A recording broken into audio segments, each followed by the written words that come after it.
This is Taylor Shaver with Morgan James Publishing, and today I have the pleasure of interviewing Rachel Reinhart Taylor about her upcoming release of her new book, Medication Detox: How to Live Your Best Health.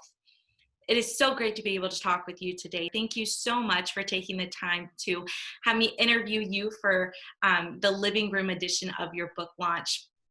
So I do have a couple of questions for you, and I'd love to go ahead and dive right in with those. Okay. Perfect. So my first question is, what inspired you to write Medication Detox?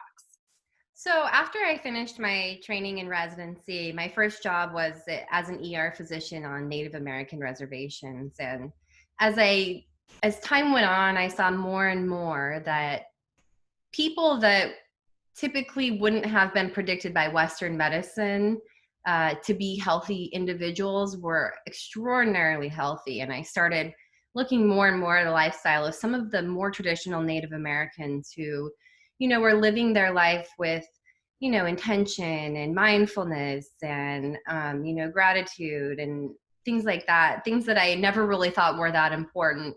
And as I started looking more and more, I started looking at the science behind it, and it was kind of incredible. I didn't realize how much these kinds of activities, the kind of mindfulness and living a life of gratitude could affect your physical health.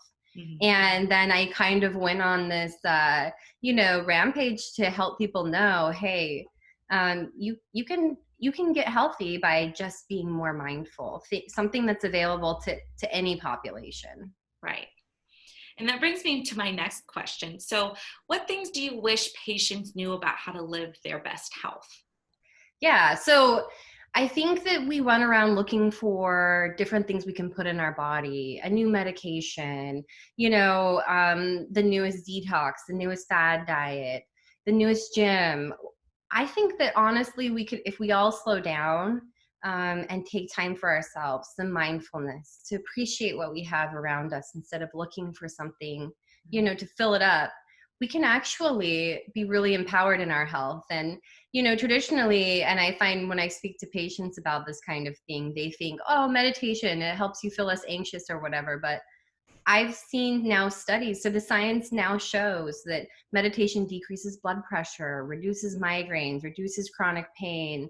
The American College of Cardiology put out a statement that says basically it's looking like meditation can reduce your risk of heart attack, stroke, things like that, reverses diabetes, and the science is showing it. So I think that, things that science that shows you don't need medication to be healthy is not as well advertised as, you know, as medication based health. But honestly, that's because I think the big drivers are money and in what's advertised. And we know a lot of money comes from big pharma, big insurance companies. And I just want to help patients and other people get off the wheel of needing this or that medication and going down that rabbit hole of medication and side effects and treating side effects. Mhm. Although let me be clear, I don't hate medication. I think there are definitely times and places for medication. And so I don't think it's evil. I think that it's just we can do more than we think.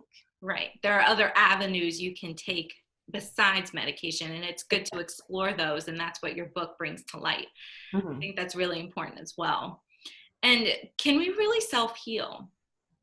Yeah. So, people think like I'm saying, oh, when I talk about self-healing, oh, you can snap your fingers and your leg's not broken anymore.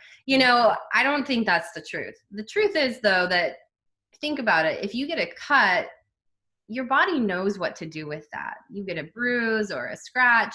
I mean, that's already you're healing yourself. Your body is so smart and your mind is so intertwined with your body that really the healthier your mind is, the healthier your body is. I Mhm. think they're basically the same thing. The problem happens when we get in our own way. So going back to the cut analogy, when someone has a cut and they're putting a bunch of different lotions and creams and ointments and all this stuff on it actually can slow down or stop that wound from healing. Mhm. So just like the way we're looking for all of these things to put inside of us, like medications or supplements or the newest exercise program, we're getting in the way of our own healing sometimes by Right. looking outside. Yeah. Yeah, so But it's I important to like take a step back and let your body just do what it can do. Yeah, and it's your mind really believing and knowing that for you that you can do that for yourself. Right. And this is all laid out in your book, and I think that's awesome. Very, very Absolutely. awesome. And where can the viewers at home connect with you? Oh, I have a website, drreinharttaylor.com. Awesome. And they can get in touch with you there. That is so cool. And thank you again for joining me today, Rachel. No worries. Dr. Taylor. I get it Yeah, mixed up with my name. that's okay. That's okay. It's No worries. been a pleasure. And thank you, everyone at home that is joining us today. It has been such a pleasure. And don't forget to go check out Dr. Taylor's book, Medication Detox. Thank you so much, Taylor. Of course.